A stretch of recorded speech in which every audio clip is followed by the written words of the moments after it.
Welcome back to the channel. Today, we're embarking on an extraordinary journey across 9 of the most breathtaking island destinations this beautiful planet has to offer. You know, there's something almost magical about islands. They're like nature's own masterpieces, sculpted by wind, waves, and time itself, each one telling a story that spans centuries.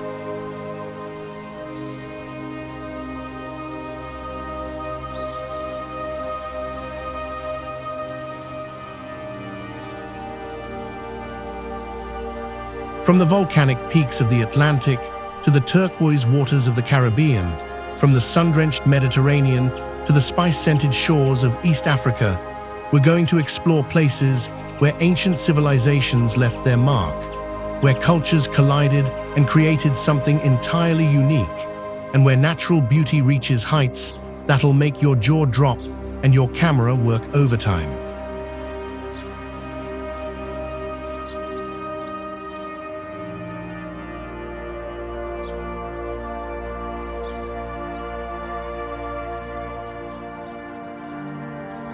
These aren't just vacation spots, folks. They're living, breathing tapestries of human history and natural wonder. We're talking about islands where Venetian merchants once traded silk and spices, where pirates roamed freely, where ancient Greeks built temples to their gods, and where indigenous peoples developed cultures that still thrive today. Each destination we'll visit has its own personality, its own rhythm, its own soul.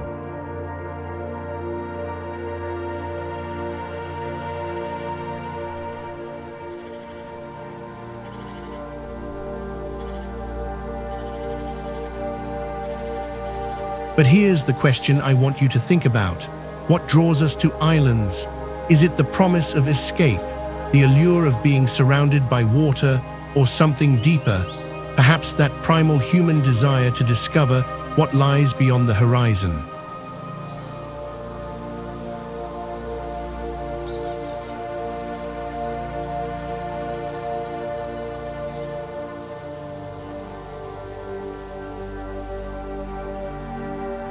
Before we get started, make sure to subscribe and turn on the notification bell as we keep bringing you amazing travel tips, tricks, and inspiration to fuel your wanderlust. And don't forget to check out the link in the description below to find your dream island trip. Now let's explore the most hidden islands you've never heard of.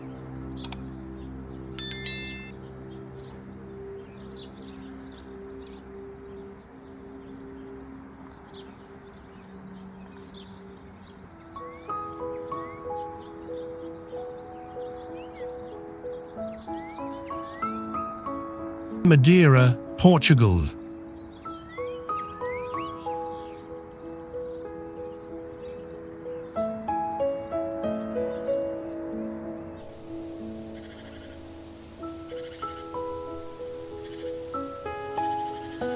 Madeira sits about 520 miles southwest of Lisbon, right out there in the vast Atlantic Ocean, closer to the coast of Morocco than to mainland Portugal.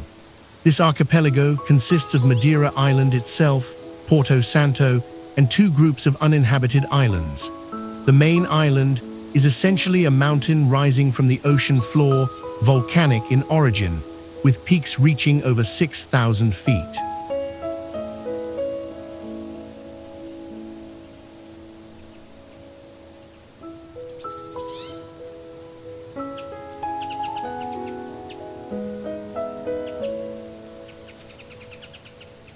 What makes Madeira's geography truly special is its microclimates. Drive 20 minutes in any direction and you'll experience completely different weather. The north faces the prevailing winds and stays lush and green year-round, while the south basks in perpetual sunshine. The island's dramatic terrain features deep valleys carved by ancient rivers, towering sea cliffs, some of the highest in Europe, and terraced hillsides that cascade down to the sea like giant staircases.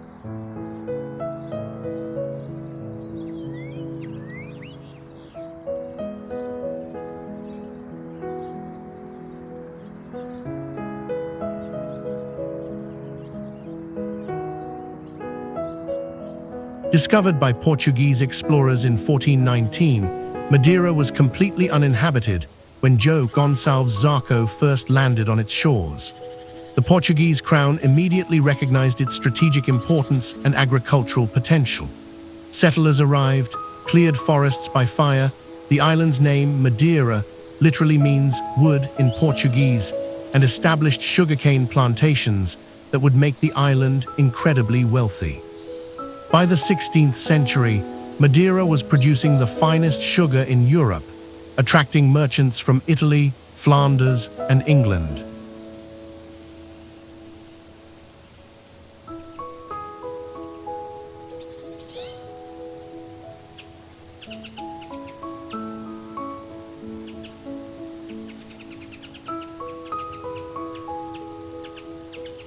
But sugar's golden age eventually faded, and Madeira reinvented itself through wine.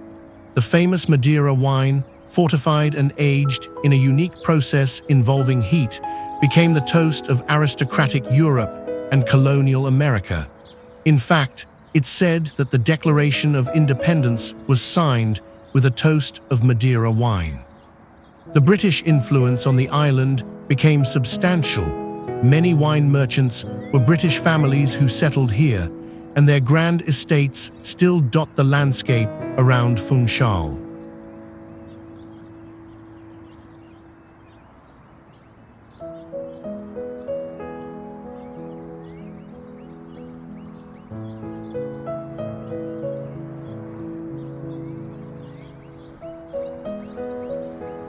Madeirans developed their own distinct identity. Isolated from mainland Portugal, they created unique traditions, folk dances, and a dialect with its own quirks. The island's festival calendar bursts with celebrations.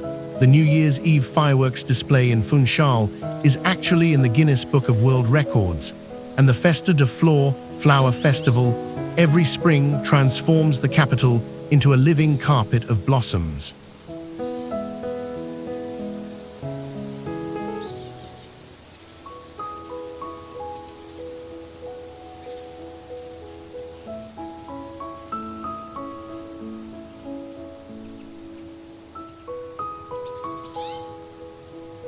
Now let's talk about one destination you absolutely cannot miss: Pico do Arieiro, the island's third highest peak at 5,965 feet.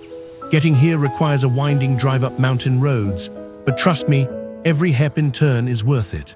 On a clear morning, you'll find yourself literally above the clouds, watching the sunrise paint the sea of clouds below in shades of pink, orange, and gold.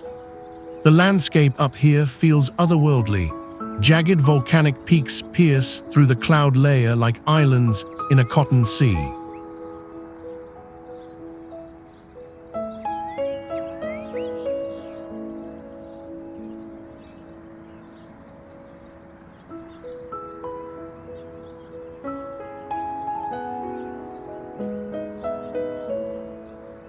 The hiking trail from Pico do Arieiro to Pico Ruivo, the island's highest point, is considered one of the most spectacular walks in Europe.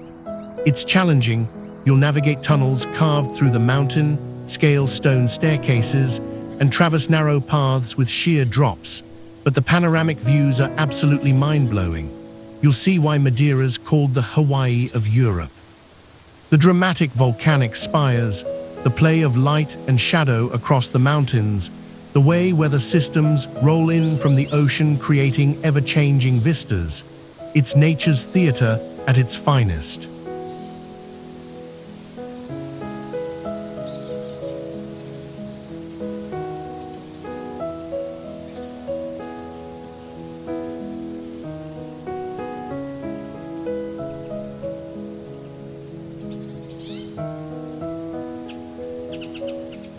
The visitor center at the peak offers local delicacies and hot drinks, and believe me, even in summer, it can be chilly up here above the clouds. Many visitors come up for sunset too, when the entire Atlantic seems to catch fire with reflected light.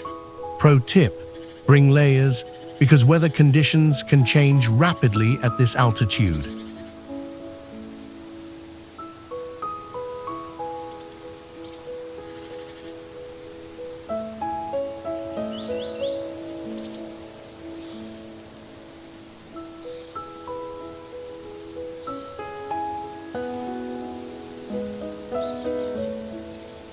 So to wrap up our Madeira experience, we're looking at a volcanic island in the Atlantic, blessed with incredible natural diversity from its mountainous terrain to its subtropical climate. Historically, it evolved from a sugar powerhouse to a wine empire, shaped by Portuguese explorers and British merchants. Culturally, Madeirans have developed unique traditions rooted in their island isolation, and destinations like Pico do Arriero showcase nature at its most dramatic, with that unforgettable above-the-clouds experience. Whether you're hiking levadas, ancient irrigation channels, sipping century-old wine, or watching sunrise from a mountain peak, Madeira offers adventures that feed both body and soul.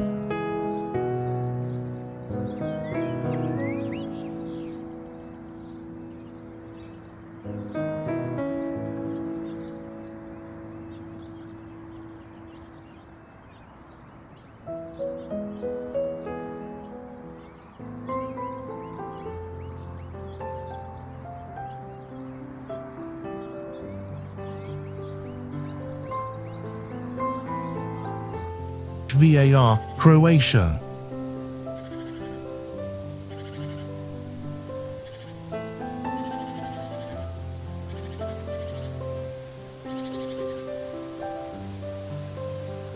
Hvar is located off the Dalmatian coast of Croatia, the longest island in the Adriatic, at about 43 miles from tip to tip, though never more than 6 miles wide.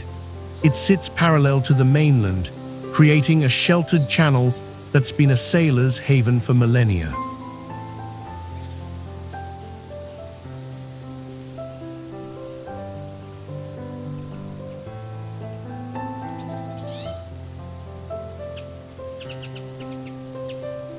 The island's geography is quintessentially Mediterranean.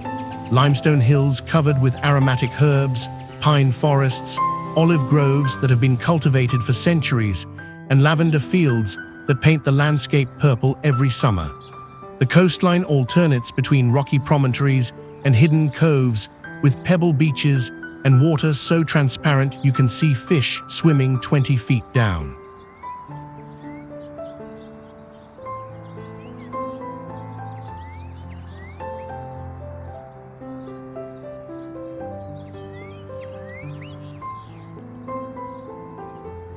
The island's position creates a unique climate, protected from harsh northern winds by coastal mountains, but open to the warming influence of the Adriatic.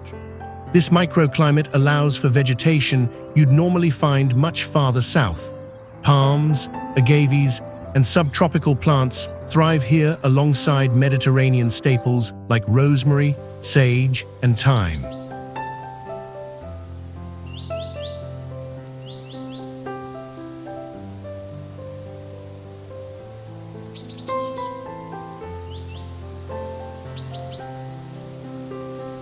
Hvar's history reads like an adventure novel. The ancient Greeks established a colony here in 384 BC, calling it Pharos, and you can still see the geometric patterns of their agricultural land divisions from the air, recognized as a UNESCO World Heritage Site.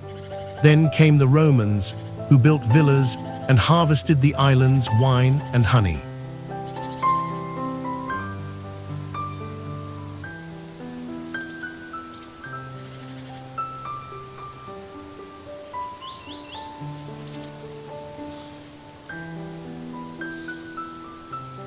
But the island's golden age arrived during Venetian rule, from 1420 to 1797. Venice recognized Hvar's strategic position. It was the perfect stopping point for ships sailing between Venice and the eastern Mediterranean. The Venetians fortified the island, built elegant palaces and churches, and turned Hvar town into a sophisticated cultural center. The arsenal, built in 1611, houses one of Europe's oldest public theaters. Yes, regular folks could attend performances here, not just nobility, which was revolutionary for the time.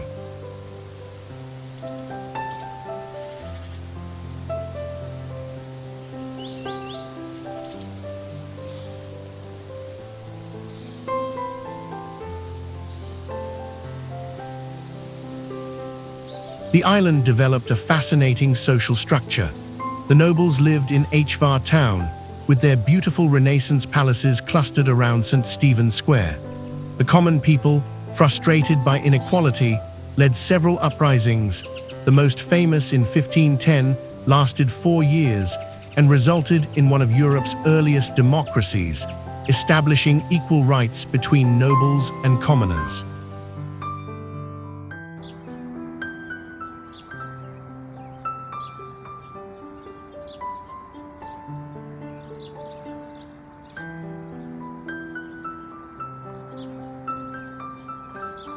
Hvar became a unique blend, Slavic traditions mixed with Italian sophistication, Greek philosophical foundations, and a maritime culture that connected the island to the wider world. The tradition of klapa music, harmonious, a cappella singing, originated here and remains deeply beloved. The island's cuisine reflects its history too. Olive oil production methods unchanged since Roman times, wine grapes introduced by the Greeks, and recipes showing Venetian influences.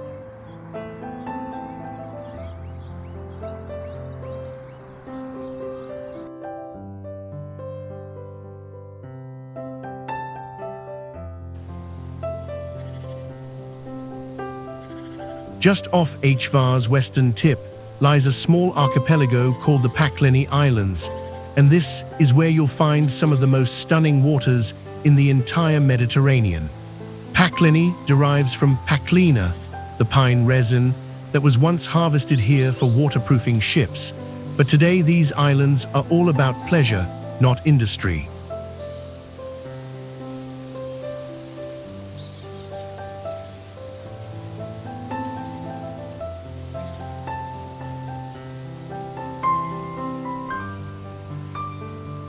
The archipelago consists of about 20 islets and reefs, but the main islands you'll want to explore are Sveti Clement, Marinkovac, and Sveti Gerolim. The water here is impossibly clear, that distinctive Adriatic turquoise that seems almost artificial, like someone added food coloring. Steep rocky coastlines are punctuated by small bays with crystal clear water perfect for swimming, snorkeling, or just floating and contemplating life.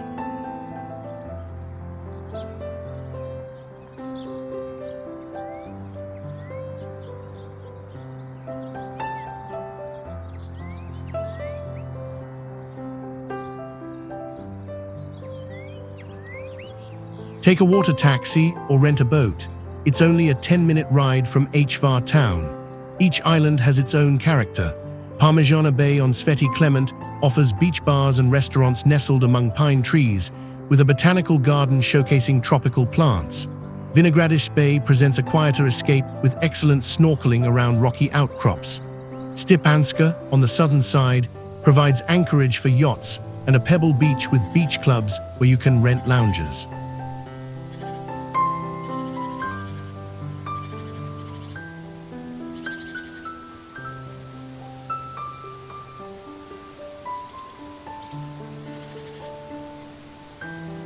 The famous Carp Diem Beach on Marinkovac Island hosts legendary beach parties during summer. DJs spin until sunset, but the vibe is relaxed daytime glamour rather than nightclub intensity. For naturists, there are designated beaches where you can sunbathe au natural in complete privacy.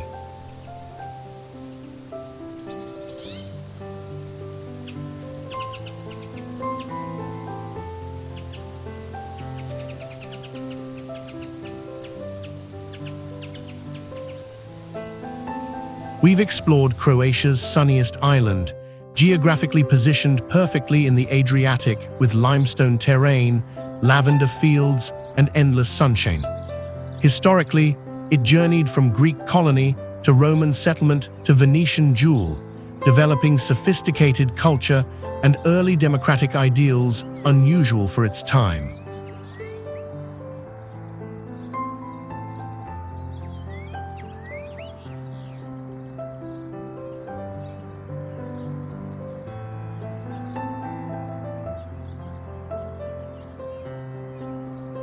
The Pakleni Islands represent Hvar's natural crown jewel, pristine archipelago waters, secluded coves, and that magical Mediterranean atmosphere where time seems to slow down. This is an island where ancient history meets modern glamour, where you can explore 2,400-year-old ruins in the morning and party on a beach club by afternoon.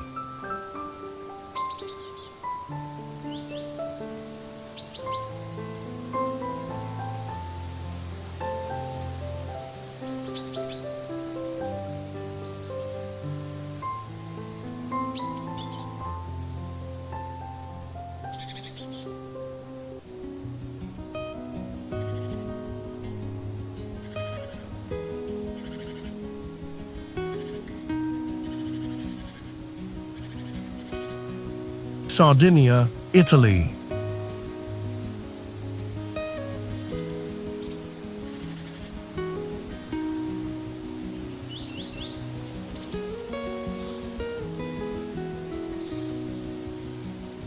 Sardinia sits right in the middle of the Western Mediterranean, about 120 miles off Italy's western coast, closer to Tunisia than to Milan.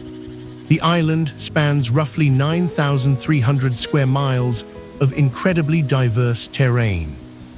The northern coastline, particularly the Costa Smeralda Emerald Coast, features dramatic granite formations weathered into fantastic shapes, hidden coves with sand so white it looks like snow, and water in shades of emerald and sapphire that justify the coast's name.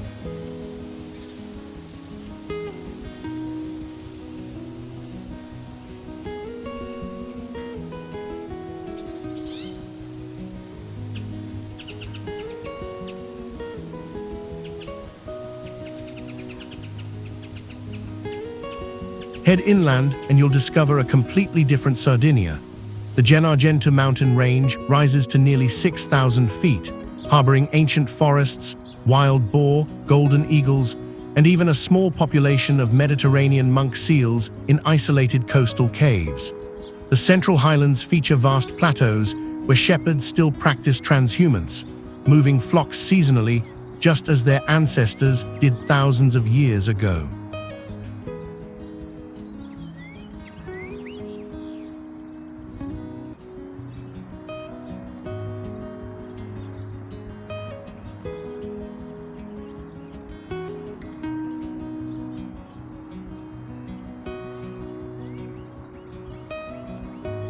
The island's geography created isolation, mountain ranges, and poor roads historically kept communities separated, allowing distinct dialects, customs, and even genetic markers to develop. Sardinia has some of the world's highest concentrations of centenarians, and scientists believe the isolated gene pool and traditional lifestyle contribute to this remarkable longevity.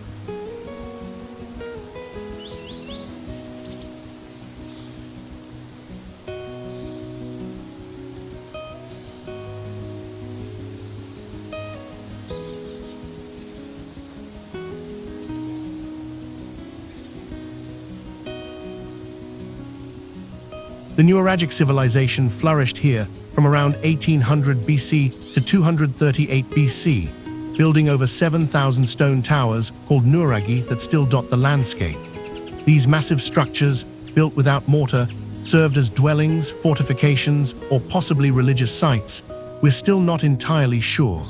The Nuragic people left behind bronze figurines, elaborate tombs, and a civilization sophisticated enough to trade with Mycenaean Greece and Cyprus.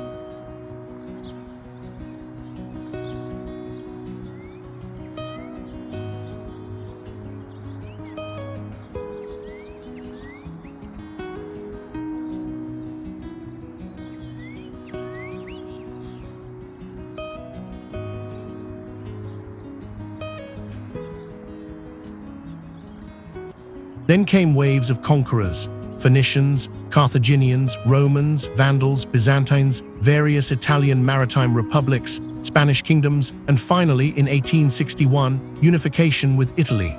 Yet somehow, through all these occupations, Sardinians maintained their distinct identity. The Sardinian language isn't a dialect of Italian.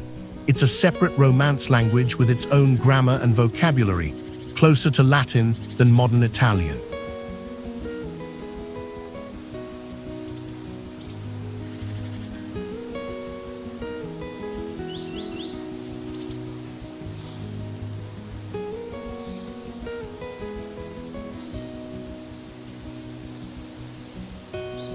Traditional Sardinian culture centers on pastoral life.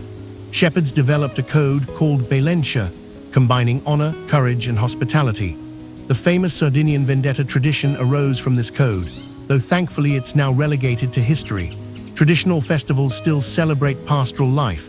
The Sartiglia in Oristano features death-defying equestrian stunts, while the Mamathones of Mamuda wear elaborate masks and sheepskins in pre-Christian rituals that still give visitors goosebumps. Off Sardinia's northeastern coast lies one of the Mediterranean's most spectacular natural wonders, the La Maddalena archipelago. This national park consists of 7 main islands and over 60 islets, where pink granite formations meet waters so clear they seem like liquid crystal.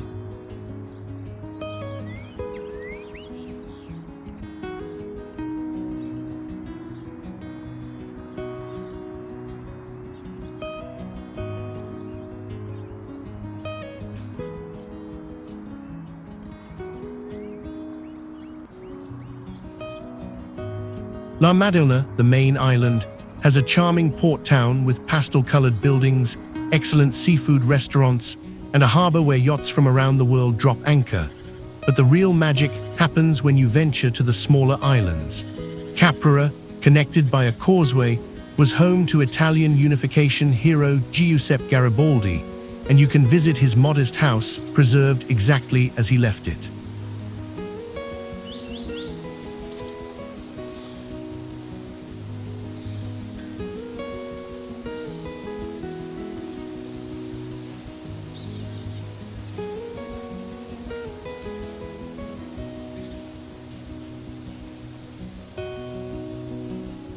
But it's Budelli that captures everyone's imagination, specifically Spiaggia Rossa, the pink beach. The sand here gets its rosy hue from microscopic fragments of coral and shells, creating a beach that looks like it's been dusted with pink powder. Landing is now prohibited to protect this delicate ecosystem, but you can admire it from boats that circle the island, and the color contrast with the turquoise water is absolutely stunning.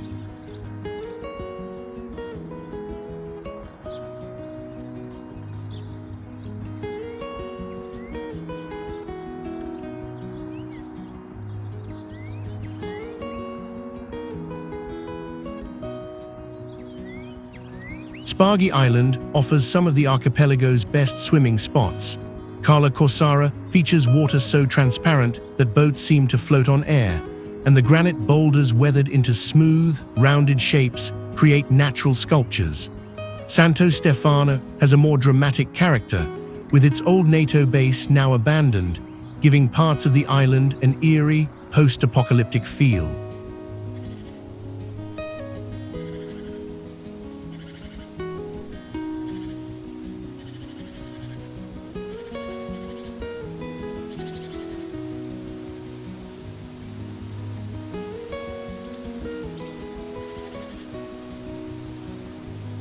Sardinia presents us with an island of contrasts, geographically diverse with emerald coasts, rugged mountains, and endless pastoral highlands. Its history stretches back to the mysterious Nuragic civilization, and despite centuries of foreign rule, Sardinians maintain their unique language, customs, and fierce independence.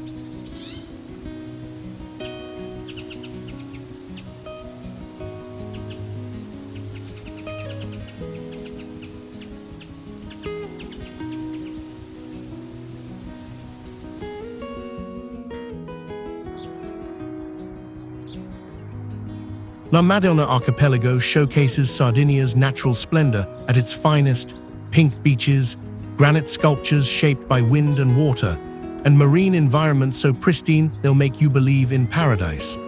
This is an island where you can explore ancient archaeological mysteries, hike mountains inhabited by shepherds keeping centuries-old traditions alive, and swim in waters that rank among the Mediterranean's clearest.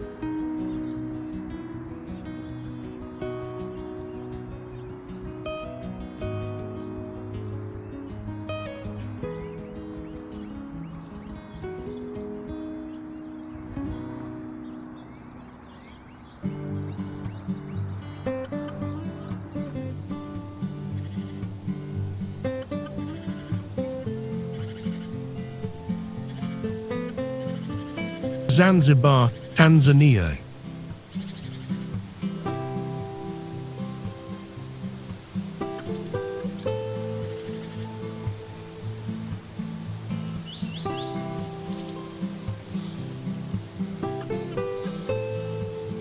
Zanzibar is actually an archipelago about 25 miles off Tanzania's eastern coast, with Unguja being the main island, alongside Pemba and several smaller islands. The main island stretches about 50 miles long and 25 miles wide, sitting just 6 degrees south of the equator, which means warm weather year-round and that distinctly tropical atmosphere.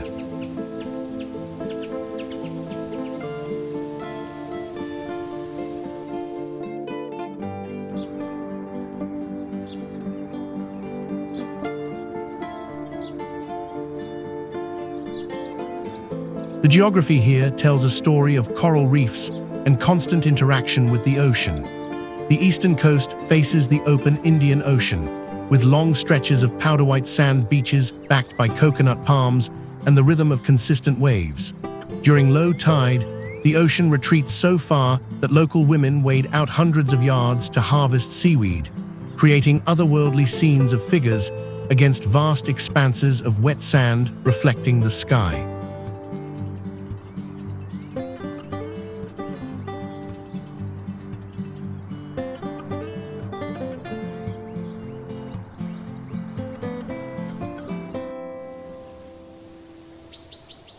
The western side, facing the mainland, has more mangrove forests and calmer waters. The island's interior surprises many visitors. Beyond the beaches, you'll find spice plantations, patches of indigenous forest, remnants of the Jazani forest ecosystem, and rural villages where life continues much as it has for generations.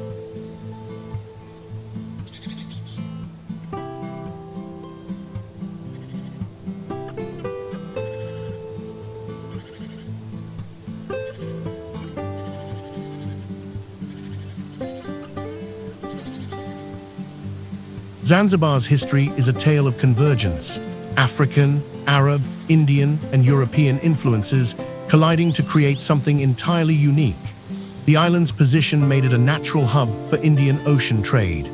By the 10th century, Persian and Arab merchants were settling here, intermarrying with local Bantu populations and creating Swahili culture, a distinctive blend that would spread along East Africa's entire coast.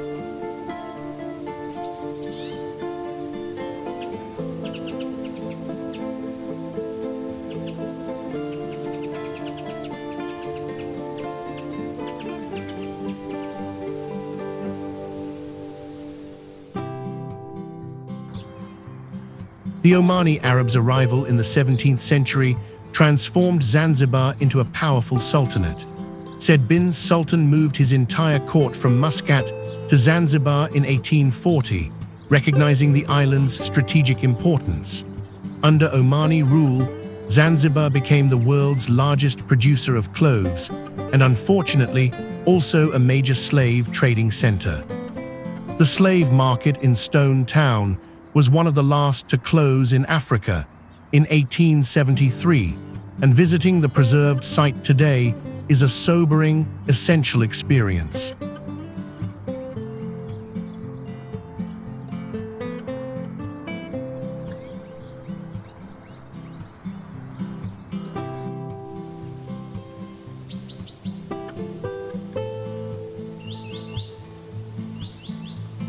This dark period paradoxically created architectural splendor.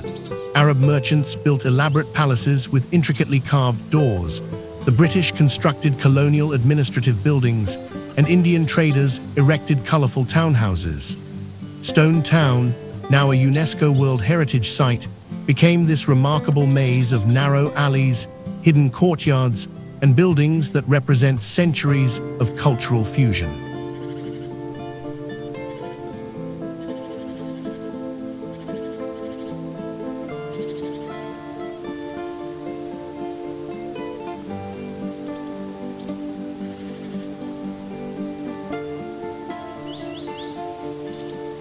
The population is predominantly Muslim, and the call to prayer echoes across Stone Town 5 times daily.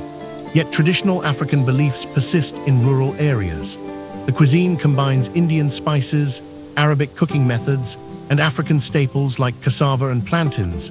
Biryani shares the table with ugali. The Taarab music tradition fuses Arab melodies with African rhythms and Swahili poetry, creating a sound uniquely Zanzibari.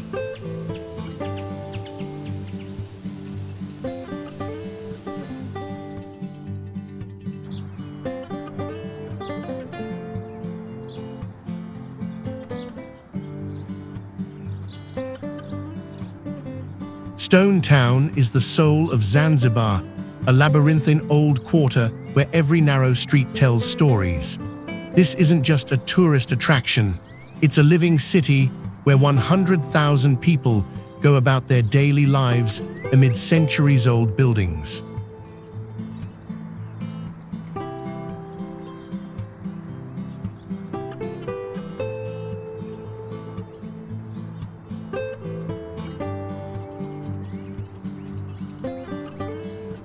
Start at the seafront, where the old fort stands, built by Omani Arabs in the late 17th century.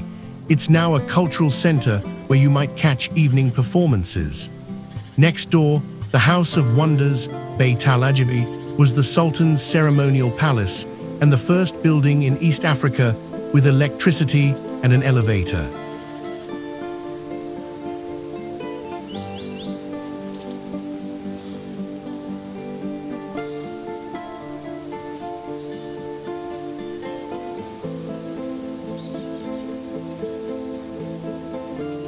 The seafront promenade comes alive at sunset when locals gather at Forad Hani Gardens, and food vendors set up stalls selling Zanzibar pizza, grilled seafood, and sugar cane juice.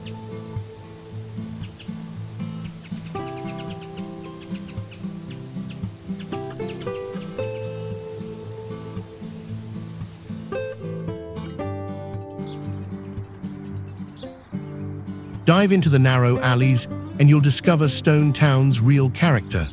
The famous Zanzibari doors, massive wooden affairs with elaborate carvings, brass studs, and inscriptions from the Quran, mark entrances to buildings dating back centuries. Each door tells a story.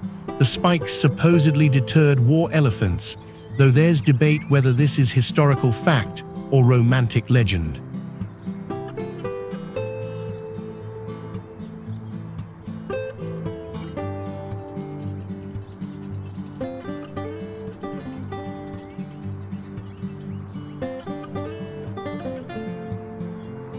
Zanzibar emerges as an island where the Indian Ocean facilitated cultural exchange for over a millennium. Geographically tropical, with coral-fringed beaches and spice-growing interior terrain, the island's position made it a natural trade hub.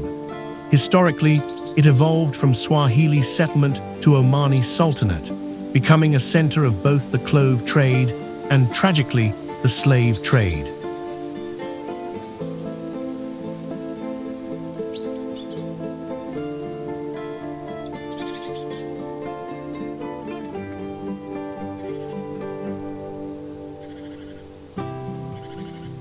This complex history created Stone Town, a UNESCO World Heritage City where narrow alleyways wind past centuries-old doors, spice markets overflow with fragrant cargo, and every corner reveals another layer of African, Arab, Indian, and European influence. This is an island where you don't just visit history, you walk through it, smell it, taste it, and feel it in the humid tropical air.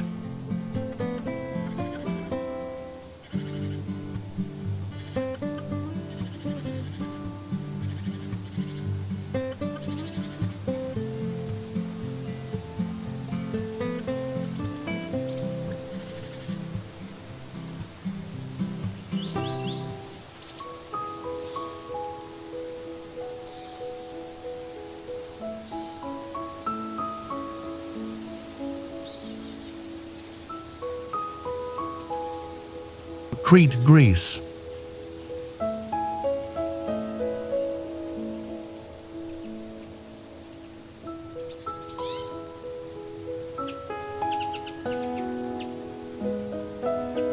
Crete is Greece's largest island and the fifth largest in the Mediterranean, stretching 160 miles long but never more than 40 miles wide, sitting where the Aegean, Libyan, and Mediterranean seas meet.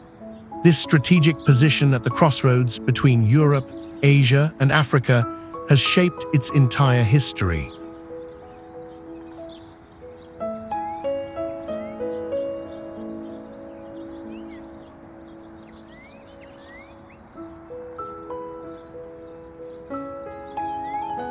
The island's geography is dramatic and diverse. Three major mountain ranges run east to west, with peaks reaching over 8,000 feet, high enough for snow in winter. The White Mountains, Lefka Ori, in the west create spectacular gorges, including the famous Samaria Gorge, one of Europe's longest canyons. The mountains create distinct microclimates. The north coast is more developed with gentler beaches, while the south remains wilder with dramatic cliffs plunging to the Libyan Sea.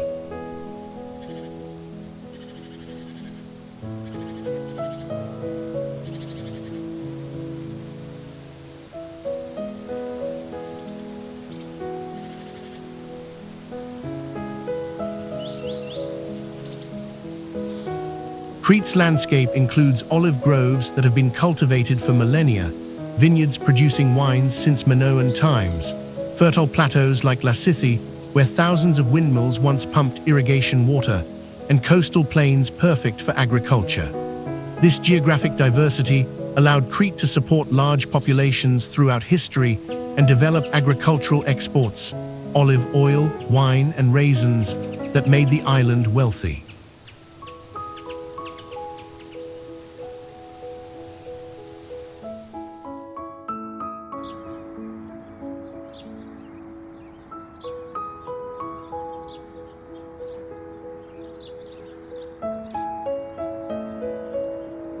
Crete's history begins with the Minoans, Europe's first advanced civilization, flourishing from around 2700 to 1450 BC.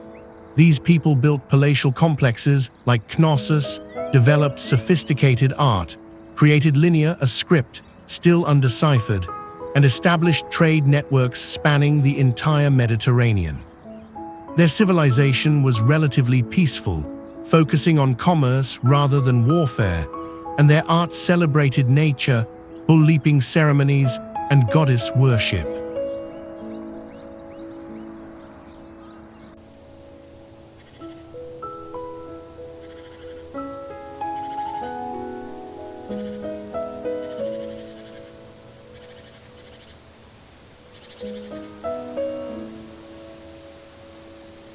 The Minoan civilization's mysterious collapse, likely from volcanic eruption, earthquake, or invasion, gave rise to the Mycenaean Greeks, then classical Greek city-states. Crete played crucial roles in Greek mythology. Zeus, king of the gods, was supposedly born in Dictaean cave. The Minotaur lurked in the labyrinth beneath Knossos, and Icarus and his father Daedalus attempted their famous flight from Cretan imprisonment.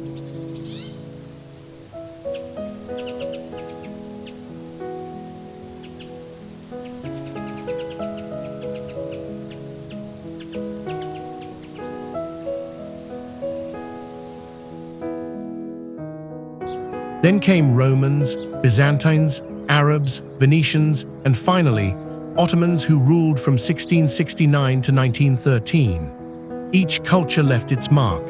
Venetian fortresses still guard harbors, Ottoman mosques stand converted into museums, and Byzantine churches hide frescoes surviving from the medieval period. Cretan resistance to occupation became legendary. The island produced fearsome fighters, and during World War II, Cretan resistance to Nazi occupation was so fierce it earned Hitler's respect and retribution.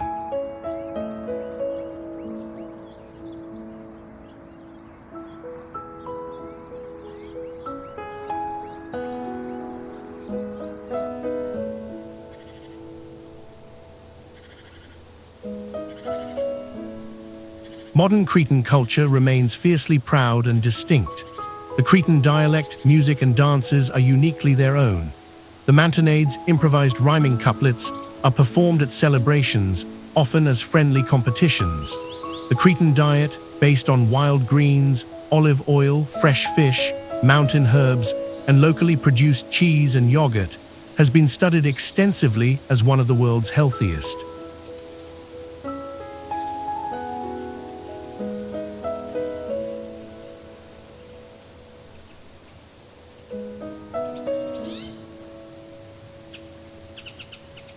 You cannot understand Crete without visiting Knossos, located just south of the island's modern capital, Heraklion.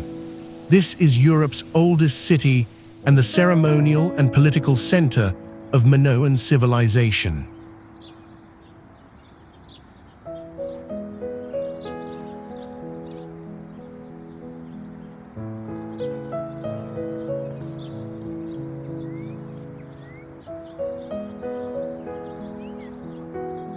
Discovered and partially reconstructed by British archaeologist Arthur Evans in the early 20th century, Knossos sprawls across 6 acres with an estimated 1,300 rooms.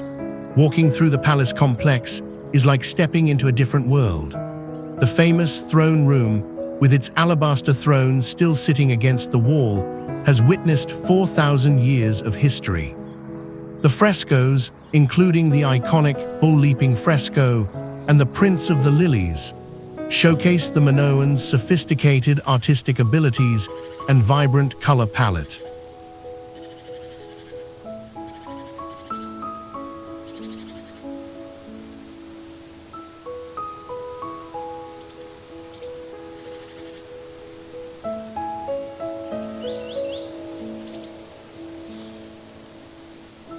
The palace wasn't just a royal residence, but an administrative, religious, and economic center. Workshops produced pottery, textiles, and metalwork. Religious ceremonies, possibly including the famous bull-leaping rituals, took place in the central courtyard. Linear tablets found here record economic transactions, showing a complex bureaucratic system managing the island's resources.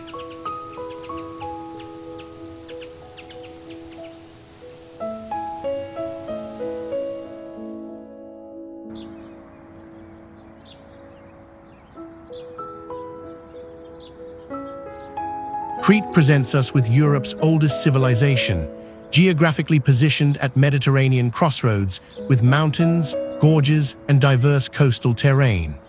Historically, it was home to the Minoans, Europe's first advanced culture, followed by layers of Greek, Roman, Byzantine, Venetian, and Ottoman rule, each leaving cultural imprints.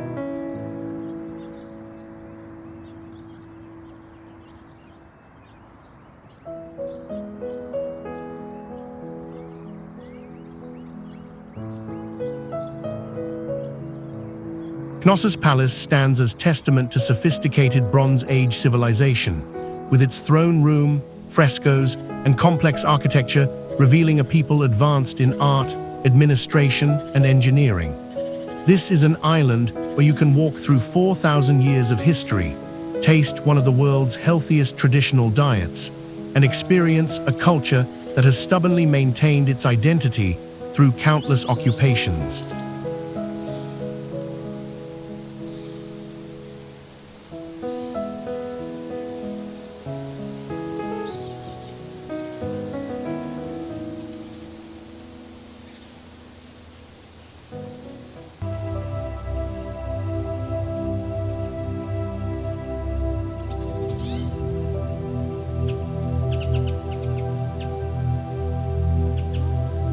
Jamaica, Caribbean.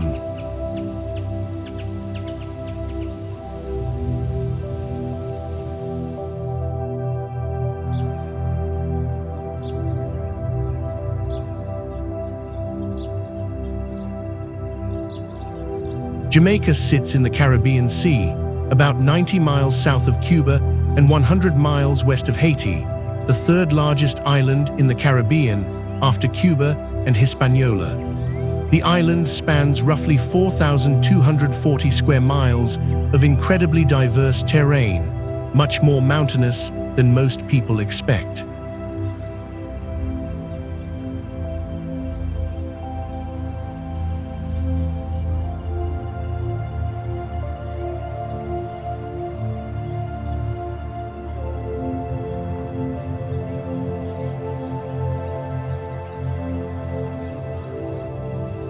The Blue Mountains, running along the eastern third of the island, rise to 7,402 feet at Blue Mountain Peak, creating perfect conditions for growing some of the world's finest coffee. These mountains catch rainfall that feeds over 100 rivers cascading down to the coast. Jamaica is actually one of the Caribbean's most water-rich islands. The landscape includes dramatic waterfalls, deep gorges, and rainforest remnants harboring over 200 bird species found nowhere else.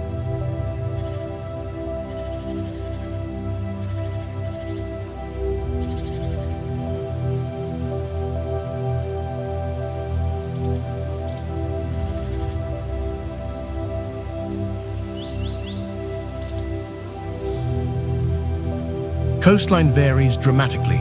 The north coast features beautiful beaches, coral reefs, and the resort towns of Montego Bay, Ocho Rios, and Negril. The south coast is drier, with fishing villages and the busy capital, Kingston, sprawling around its natural harbor. The interior includes the mysterious Cockpit Country, a limestone plateau eroded into a series of conical hills and deep hollows, creating a nearly impenetrable landscape that sheltered runaway slaves and remains largely uninhabited.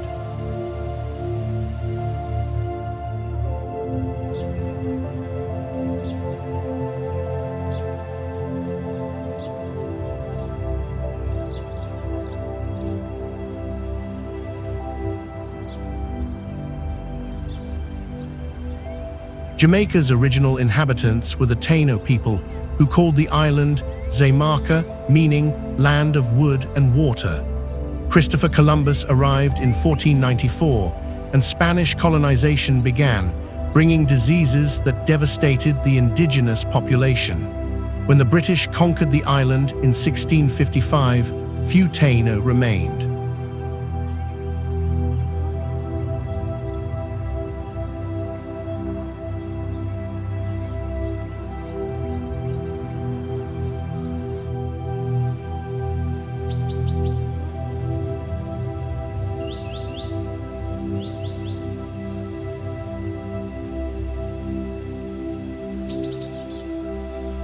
British colonizers established massive sugar plantations, importing enslaved Africans to work them.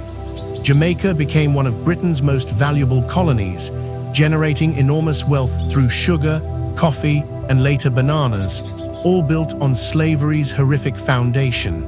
But Jamaicans never accepted enslavement passively.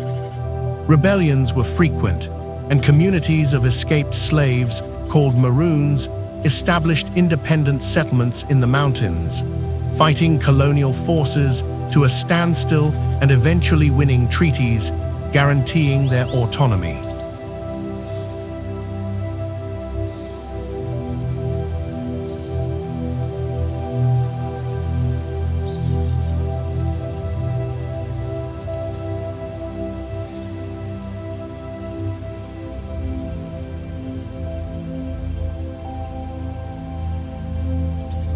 Located near Ocho Rios on Jamaica's north coast, Dunn's River Falls is one of the Caribbean's most famous natural attractions, and with good reason.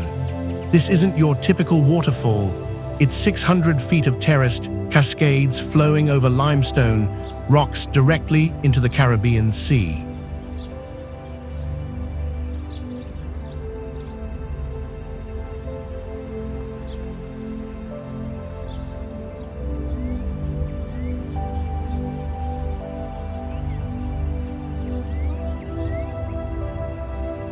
What makes Dunn's River special is that you can actually climb it. Formed by deposits of calcium carbonate and sodium, the rocks create natural steps and handholds. The falls are alive, constantly growing as minerals deposit, unlike most waterfalls that erode over time. The journey up takes about an hour, climbing approximately 600 feet through cool, refreshing water. Guides lead groups, forming human chains where climbers hold hands for support and safety. The water rushes around your legs, sunlight filters through the tropical canopy overhead, and natural pools at various levels offer spots to rest and take photos.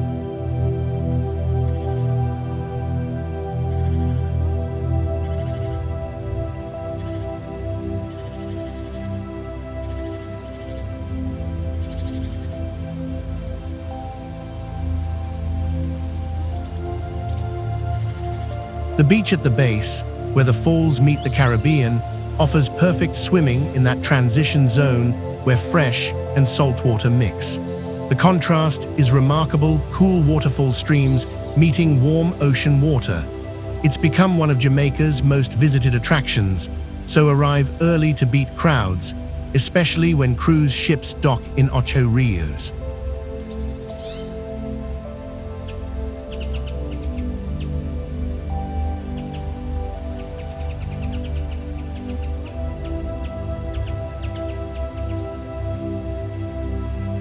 Jamaica reveals itself as a mountainous Caribbean island, with geography far more diverse than beach stereotypes suggest.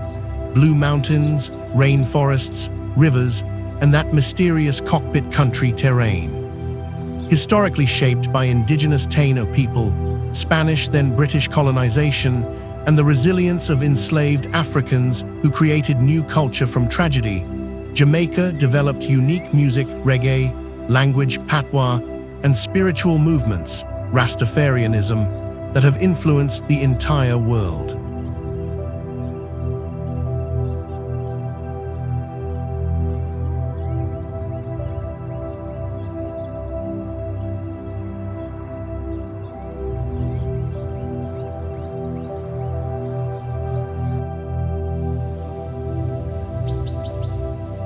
Dunn's River Falls exemplifies Jamaica's natural beauty, a living waterfall you can actually climb, cascading directly into the Caribbean Sea, offering that perfect blend of adventure and natural wonder.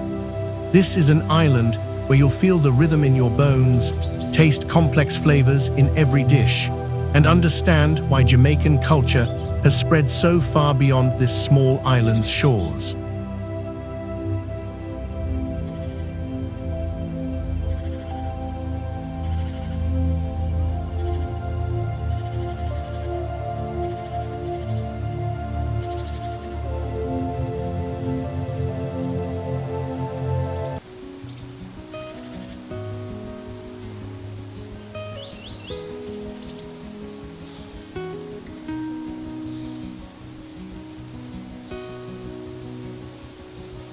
Mykonos, Greece.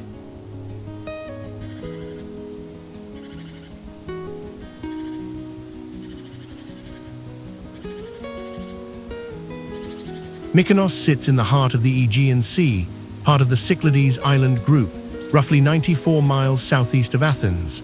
It's a relatively small island, only about 33 square miles, but what it lacks in size, it makes up for in personality. The island is essentially a granite rock with thin soil, explaining its barren, windswept appearance compared to greener Greek islands.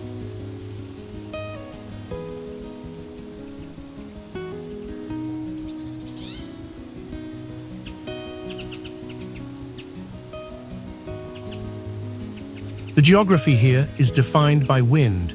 Mykonos takes its name from the grandson of Apollo in Greek mythology, but the island's character is shaped by the Meltemi, strong northern winds that blow through the Aegean during summer months.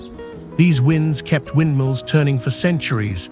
The iconic windmills have become the island's symbol, and today they bring relief from summer heat while making the island a windsurfing paradise.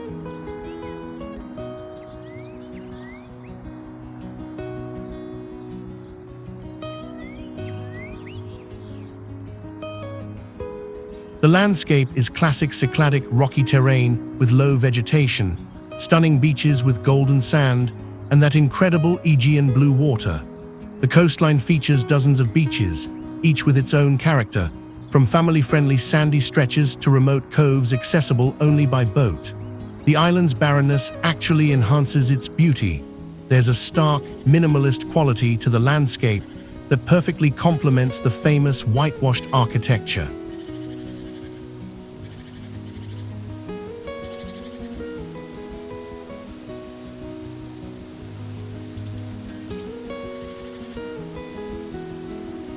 Mykonos has a fascinating history that most partiers probably never consider.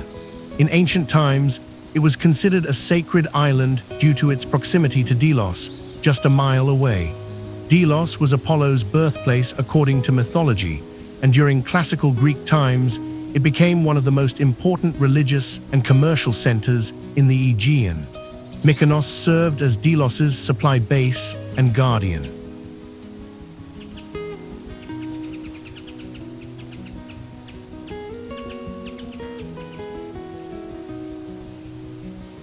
After Rome fell, the island went through Byzantine, Venetian, and Ottoman periods, but remained relatively poor and underpopulated. The harsh terrain and constant winds made agriculture difficult. The famous windmills were built primarily in the 16th century by Venetians to mill wheat, and at one point, 16 lined the hill overlooking Mykonos town.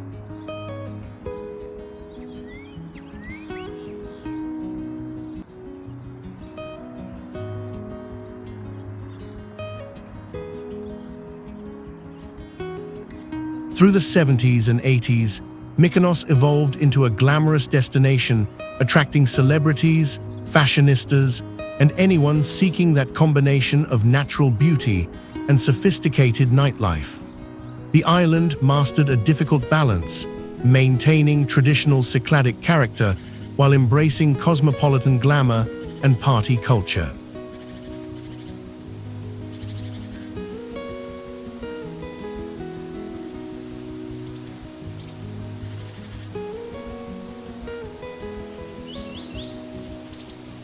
Myconian culture today reflects this duality. Traditional elements persist. Older residents speak Greek with the local dialect. Local musicians still play traditional instruments at festivals, and the island shuts down during Greek Orthodox Easter for solemn religious observance. But this coexists with international beach clubs, world-class restaurants, and nightlife that rivals Ibiza. The island's mascot, Petros the Pelican, actually a succession of pelicans since the original, waddles through town greeting tourists, perfectly symbolizing Mykonos's quirky blend of tradition and whimsy.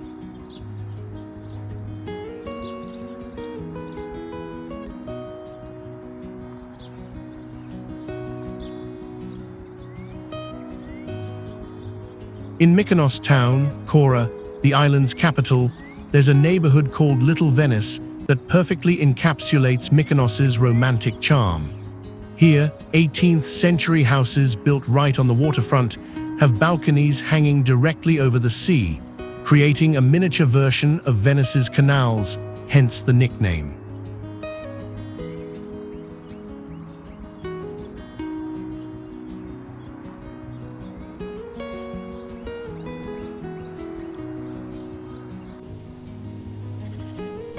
These houses once belonged to merchants and ship captains who built them with sea-level access for easy loading and unloading of goods. The vibrant colors, blues, reds, greens, against whitewashed walls, with wooden balconies weathered by salt spray, create one of the most photographed scenes in Greece. The waves literally crash against the foundations, sometimes spraying water onto the narrow walking paths.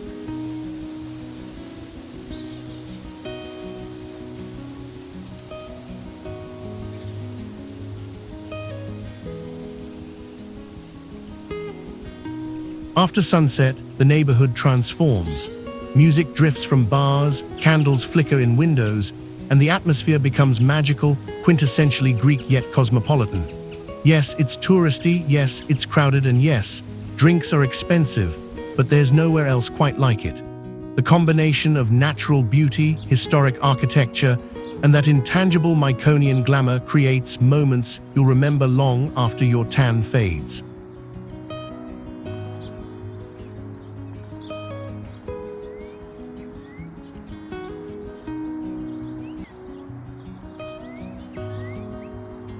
Mykonos emerges as a small, windswept Aegean island, with geography shaped by the Meltemi winds and barren beauty typical of the Cyclades. Historically serving as support base for sacred Delos, it remained relatively obscure until the 1960s, when it was discovered by international travelers and evolved into a glamorous party destination while maintaining its traditional Cycladic charm.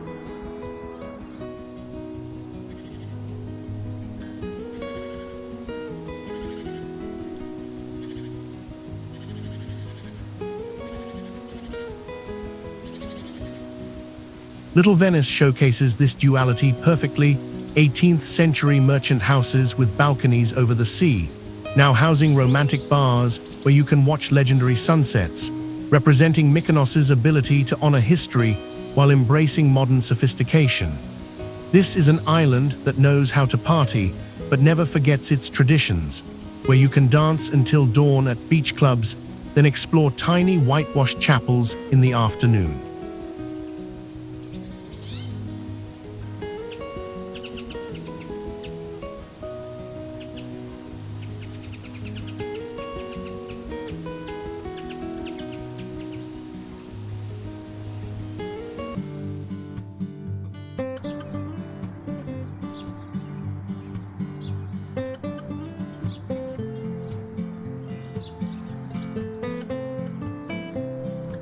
Mallorca, Spain.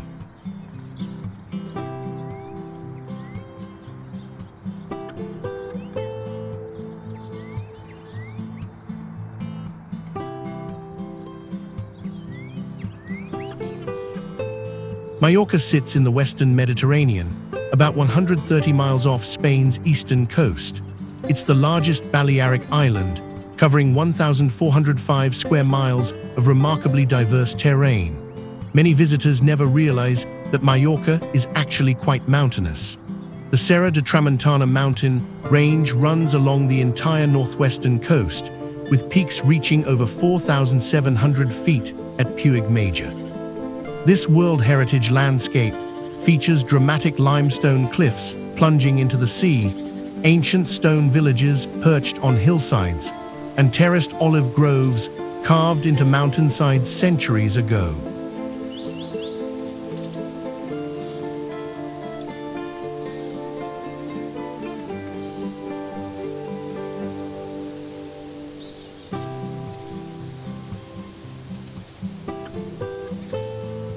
The island's geography creates distinct regions.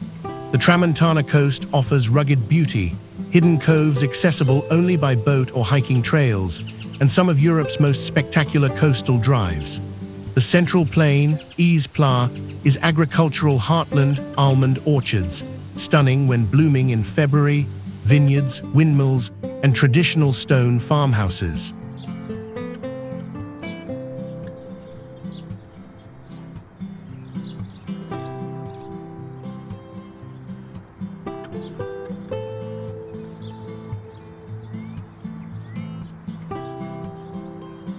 The eastern coast features extensive cave systems, some opening to the sea, others extending deep underground with stalactites and underground lakes. The southern coast has the long sandy beaches that package tourists love, while the north remains quieter with traditional fishing villages.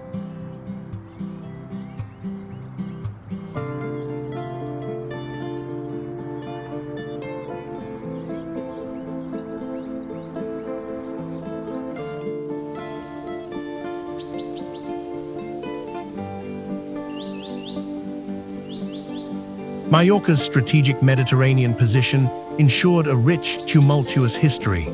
The Taliotic culture, dating back to 1300 BC, left behind stone monuments similar to Sardinia's Nuraghi. Phoenicians, Romans, and Byzantines all valued the island. The Roman town of Palencia, near modern Alcudia, was a significant settlement, and you can still explore its ruins.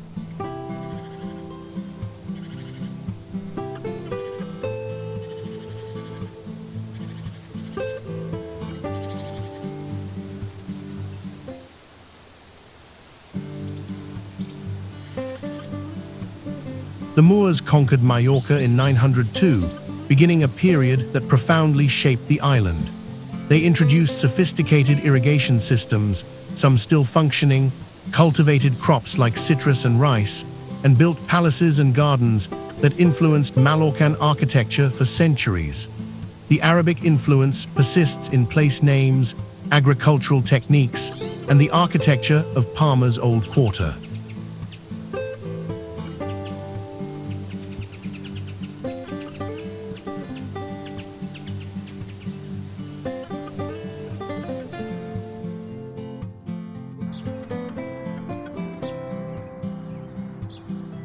Mallorcan culture developed unique characteristics.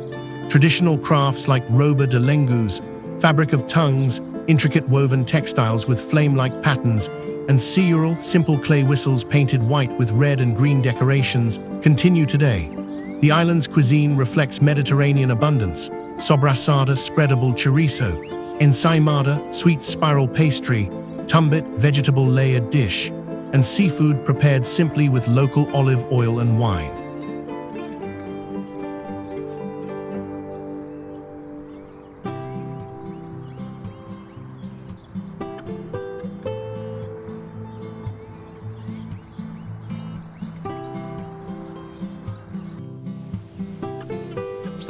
The Tramuntana mountain range, running along Mallorca's northwest coast for about 55 miles, represents the island's soul.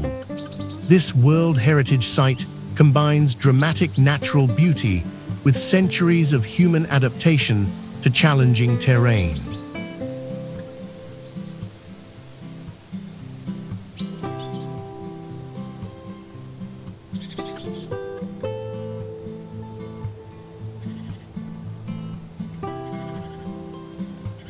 The village of Valdemossa, perched at 1,400 feet, offers the perfect introduction.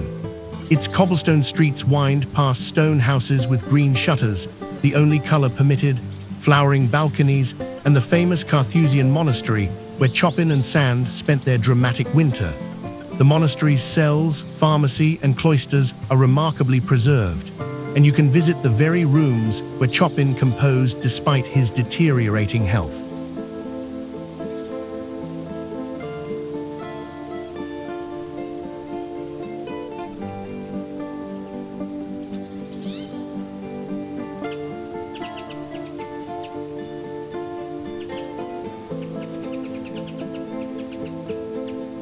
From Valdemossa, hiking trails lead into the mountains. The trail to Archduke's Way offers spectacular views. The Archduke Ludwig Salvator of Austria bought much of this land in the late 19th century to preserve it, constructing paths to his favorite viewpoints. You'll hike through oak forests, past ancient charcoal-burning sites, and reach Miradors, viewpoints, where the whole northwestern coast spreads below.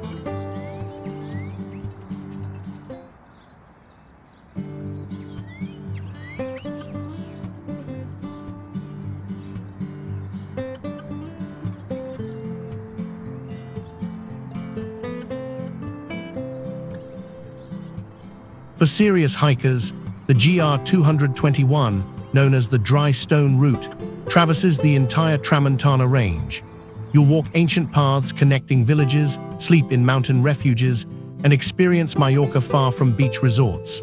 The trail passes through landscapes that seem timeless: stone terraces where olives have grown for centuries, mountain springs providing fresh water, and peaks offering 360-degree views of the Mediterranean.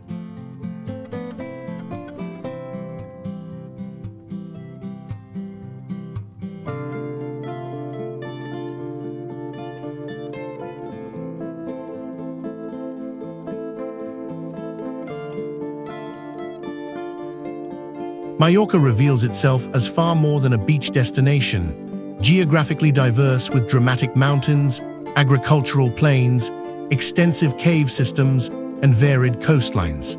Historically shaped by Taliotic, Roman, Moorish, and Catalan influences, the island developed its own language and cultural traditions while maintaining Mediterranean connections.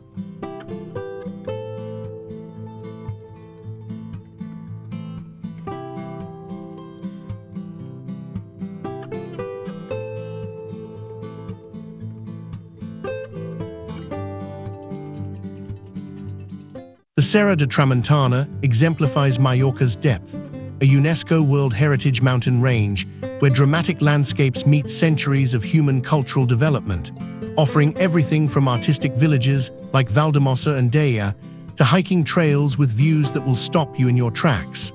This is an island that rewards exploration beyond the beach, where you'll discover traditions, landscapes, and culture that have developed over millennia.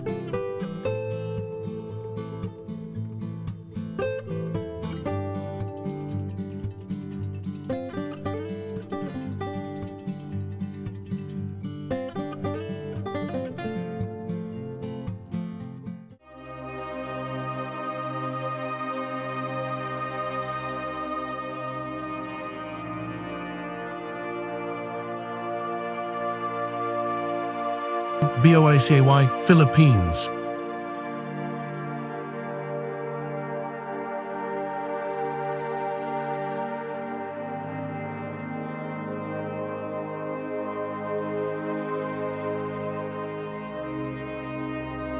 Boracay is a tiny island, just 4 miles long and barely a mile at its widest point, located in the Western Visayas region of the Philippines, about 200 miles south of Manila. Part of the province of Aklan, it sits off the northwestern tip of Panay Island. Despite its small size, Boracay packs incredible diversity into its 4 square miles.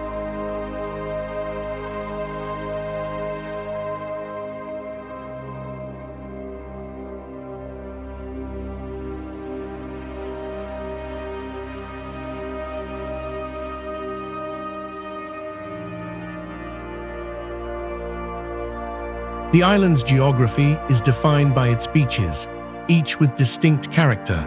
White Beach on the western side stretches for 2.5 miles of powdered sugar sand. The sand here is composed of crushed coral and shells worn so fine it feels like flour between your toes and stays surprisingly cool even under the tropical sun. This beach is divided into 3 stations that help visitors navigate.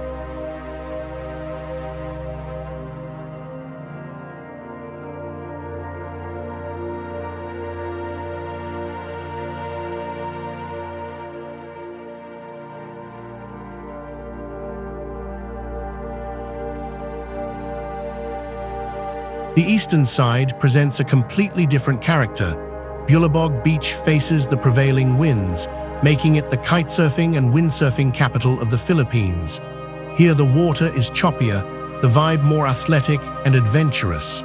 The northern and southern ends feature dramatic rock formations, hidden coves, and clifftop viewpoints.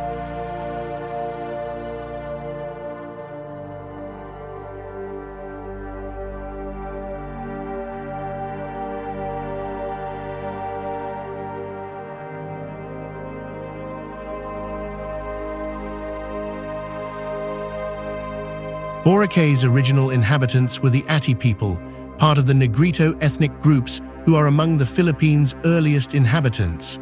They called the island Boracay, possibly derived from borac, the local word for white cotton, referring to the beach sand's appearance. The Ati people lived as hunter-gatherers, fishing and cultivating small plots.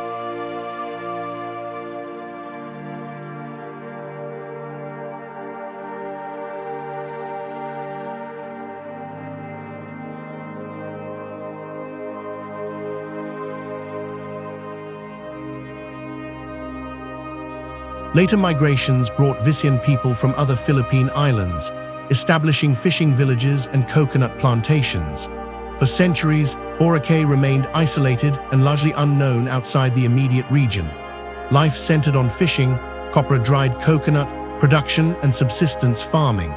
The Ati Atihan festival, still celebrated today, honors the original Ati people with street dancing, traditional music, and vibrant costumes.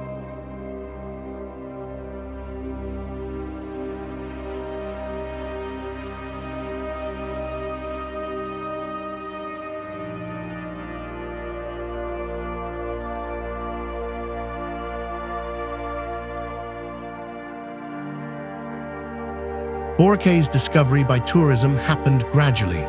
In the 1970s, European backpackers began arriving, drawn by word of mouth about pristine beaches.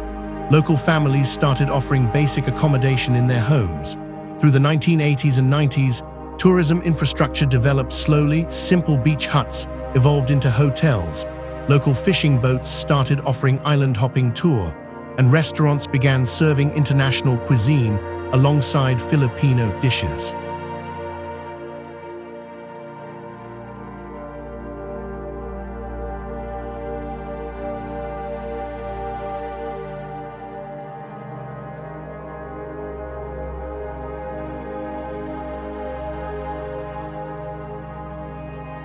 The 2000s brought explosive growth. Boracay appeared on international best beaches lists, resort developments multiplied, and visitor numbers skyrocketed. This rapid growth created environmental problems, Sewage systems couldn't handle the load, coral reefs suffered damage, and the island's infrastructure strained. In 2018, President Duterte ordered Boracay closed for 6 months for rehabilitation, calling it a cesspool. The closure allowed infrastructure upgrades, removal of illegal structures, and environmental recovery.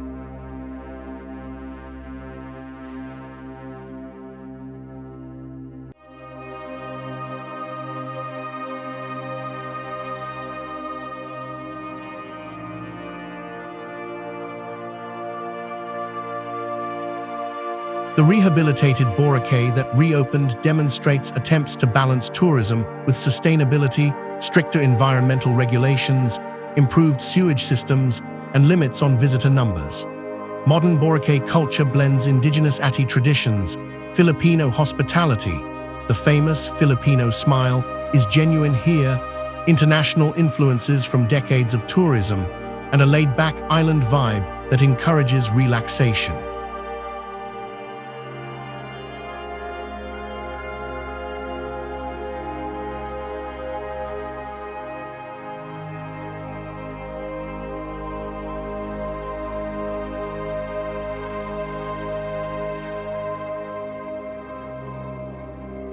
White Beach is why Boracay became famous, and experiencing it, especially at sunset, is essential. This 2.5-mile stretch of impossibly fine white sand and crystal-clear turquoise water has been voted one of the world's best beaches repeatedly, and it lives up to the hype.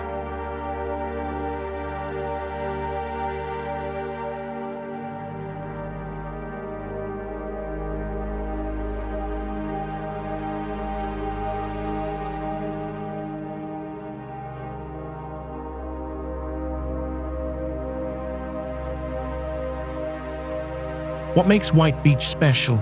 The sand is extraordinary, so fine it squeaks beneath your feet, staying cool even when the tropical sun blazes overhead. The water is calm, protected by offshore reefs, creating a giant natural swimming pool that graduates slowly from ankle-deep to swimming depth. The color transitions from pale turquoise near shore through deeper blues farther out, with visibility so good you can watch tropical fish swimming around your legs.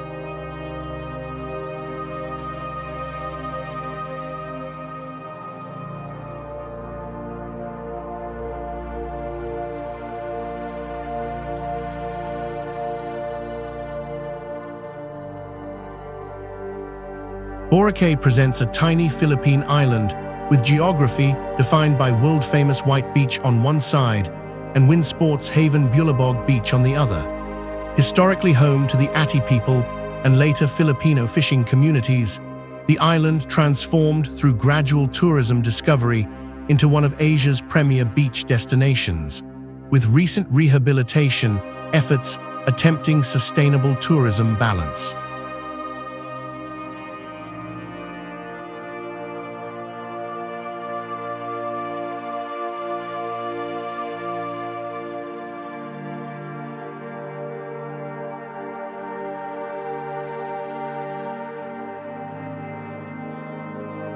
White Beach delivers the ultimate tropical beach experience: powdery white sand, calm turquoise water, legendary sunsets with fire dancers, and that perfect blend of natural beauty and developed amenities that makes it accessible while remaining spectacular.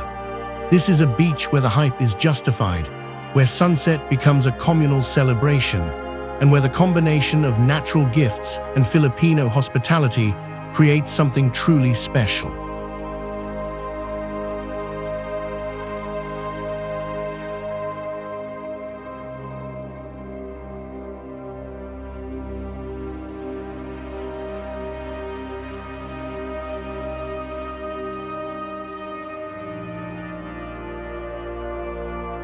What an incredible journey we've taken together, from the volcanic peaks of Madeira rising above Atlantic clouds, through the sun-drenched islands of the Mediterranean where ancient civilizations left their marks, across to the spice-scented shores of Zanzibar, and finally to the tropical paradises of the Caribbean and Southeast Asia. 9 islands, each with its own story, its own character, its own way of capturing our hearts and imaginations.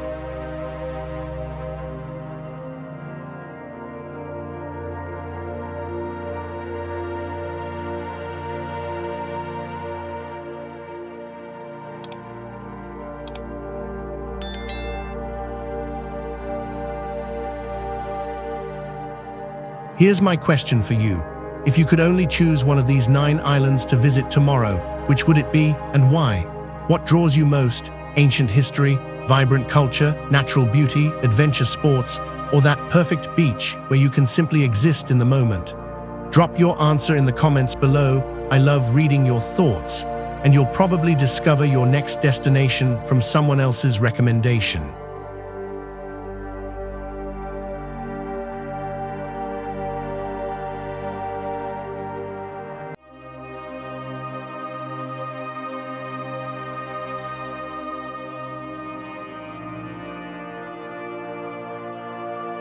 If you found this guide helpful, if it sparked that travel fire inside you, or if you simply enjoyed the journey we took together, please hit that subscribe button and the notification bell.